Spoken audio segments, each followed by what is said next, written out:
Hey guys, so Tea Master Theotar was added in the recent mid-season patch and really has been buffed once but kind of underutilized in the current meta. I personally think it's a very reasonable miss 6, and what do I mean by that? Well, the current meta for Battlegrounds is that you're kind of aggressively trying to find a 6 drop and then sit on 5 to find the enablers for that 6, or you find a way to just maximize the value of a like stabilize 6 drop. And what Theotar really serves is the purpose of a like stabilized 6 drop while you already have some good units. Um, Really, it's not going to be as strong as if you play something like Nala or if you try to pick up any type of like tribe based buffer.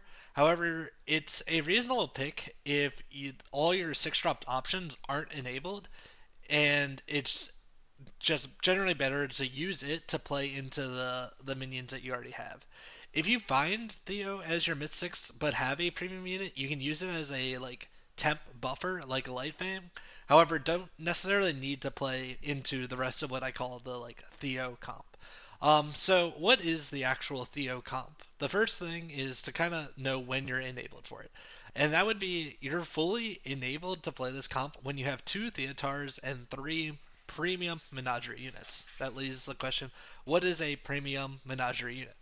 So as we were saying, it's different than Nala. In Nala, you're able to play all the tribes and get them buffs, so you're generally willing to take a couple less than par, like anti-scam type units while you're buffing it up. However, with Theotar, because you're limited to 3, it's going to be a stricter criteria for what minion you actually want to play. So the first one would be any type of Divine Shield or Divine Shield Life effect. This would be something like Warp Wing. Also, I consider Bramble Witch a Divine Shield like effect because it's attacking in and guaranteed to win that trade. Other really good premium effects would be something like Cleaves. So your Foe Reapers, your Pirates, even the Elemental Cleaves are okay. Any type of gold generation. This is really only limited to like Tethys. And then any type of just good scaling, so something like Rock or something like that. Unlike Nala comps, I wouldn't consider the Reborn or the Summoner units as good enough to play. So like we said at the beginning, with Nala you have a lot more options for viable minions because you're buffing your entire board. But with Theo, you're limited to just the 3 minions. So if you have something just like an anti-scam, something like a wannabe gargoyle or a mecha horse, these units that are really used as anti-scam, you're generally not going to get enough value from those anti-scam units alone. And that's kind of the difference that I say for what's a premium menagerie unit and what's a good enough menagerie unit. So, what are the tribes that you should then be looking for? Well, we first mentioned Divine Shields and Cleaves, so mechs are really good to play in this because they have Foe Reaper, which can be both a Divine Shield and a Cleave. But mechs in general just have a lot of divine shield generation for them. Similarly, pirates, you can get a cleave or, like we mentioned, Tethys for gold generation. Dragons have a lot of divine shields, and they also have Warpwing, which is a divine shield like effect. Elementals, we already mentioned Bramble Witch as a divine shield like effect, but all the dragons or elementals have a way to get divine shield with the elemental of surprise. And then finally, Nagas, they have just a lot of really good units for this. They have some of the best scaling, and they also have a couple ways to get divine shields. Something to note with these is, let's say you find a tribe-based buffer.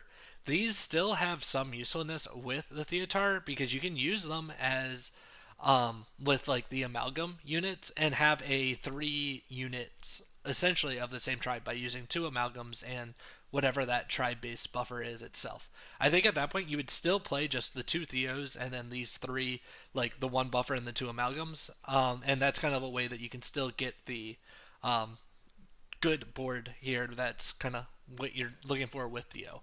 I generally also, because you don't have a lot of economy, I think it's okay to take some like not great buffs in the mid game to stabilize.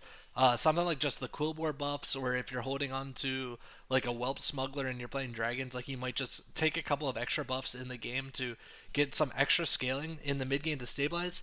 Um, Generally, this isn't going to be a top winning comp. It's a pretty safe top 4 if you get it early enough. So that's then leads to the question of like, what will your actual boards look like? Um, Generally, once I'm enabled with the two Theotars and then the three premium units, I just cycle every tribeless unit in the shop that I can get. I try to finish with any type of scam or value unit, but really you can't be too picky with what you finish. Um, while you're doing this, it's also pretty important to start picking up your scam units for your last couple fights. Just because you're not going to have the economy that another like tribe-based comp has. They normally will have more long-term value in gold generation, and this comp just won't have that at all. Um, Generally, you can look at things like the fungus, Leroy's, and all those can be played to help buff your board. But I would generally hold on to something like a Bramble Witch or any type of tribe-based scam unit. So in the mid game, your board will be those three premium units, the two Theotars, and then you'll have like one board swap spot, and then you'll have like one filler spot. And this can be something like a Whelp Smuggler if you're playing a dragon.